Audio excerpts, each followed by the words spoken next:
The couple relationship is at the centre of this book, just as it's at the centre of our lives. We are born wanting to reach out and relate to others, and each of us, whilst not necessarily growing up with two parents, has a deep internal structure rooted in the idea of intimate connection. Despite technological advances, there's always a sperm and an egg, a nipple and a mouth, two bodies and two minds coming together.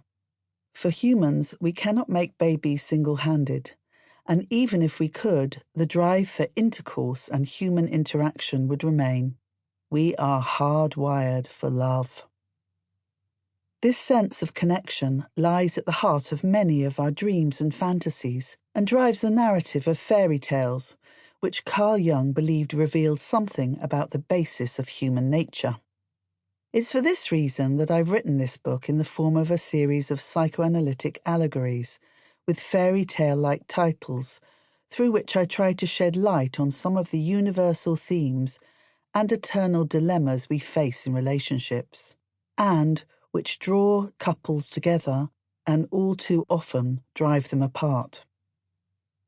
The longing for transformation is at the heart of what often brings people to therapy, just as it's at the heart of a fairy tale, where a happy outcome is achieved only after the central character overcomes huge obstacles and adversity. Clearly, psychotherapy doesn't transform the frog into a prince. However, it does attempt to take the patient on a journey where they come to understand that the frog and the prince are two halves of the same person, and transformation, perhaps, then comes from accepting this. Yet, some patients seek a quick fix, a magic potion, and are disappointed when they find there isn't one.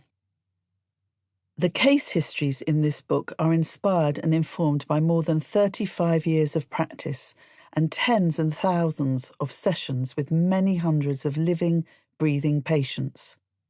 The importance of any patient feeling safe in the knowledge that what they tell me is confidential means that I haven't written about any specific individuals.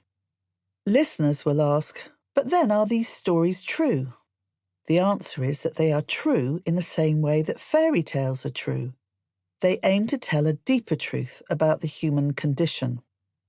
Each chapter tells a story that represents problems and patterns of behaviour I've witnessed in different forms over and over again.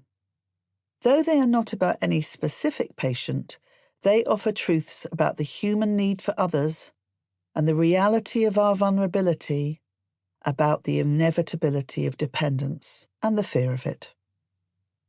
When exploring love relationships, it's vital to question, what is truth? Philosophers describe truth as that which accords with reality. But reality is subjective. My reality will be different from yours, and yours from mine. I point this out because this question goes to the heart of couple therapy. In treatment, many discover that not only have they hidden the truth from others, but that they have also been lying to themselves, because being honest with oneself usually means facing up to painful truths, which we often avoid. Thus, there are two aspects to truth between a couple. The first involves facing one's own feelings and knowing about your own experiences. The second involves facing your partner's feelings and understanding their experience. The challenge is whether these two truths can coexist without one threatening to obliterate the other.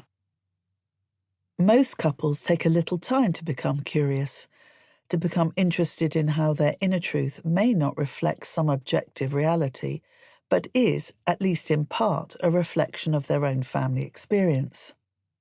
But when partners do become curious, less defensive and open about their feelings, they can rediscover each other, and a different kind of truth emerges, one that is shared and which creates a new narrative. This is not simply an intellectual or cognitive knowing, but rather an emotional process. As Jung said, we should not pretend to understand the world only by intellect. We apprehend it just as much by feeling. The judgment of the intellect is only part of the truth.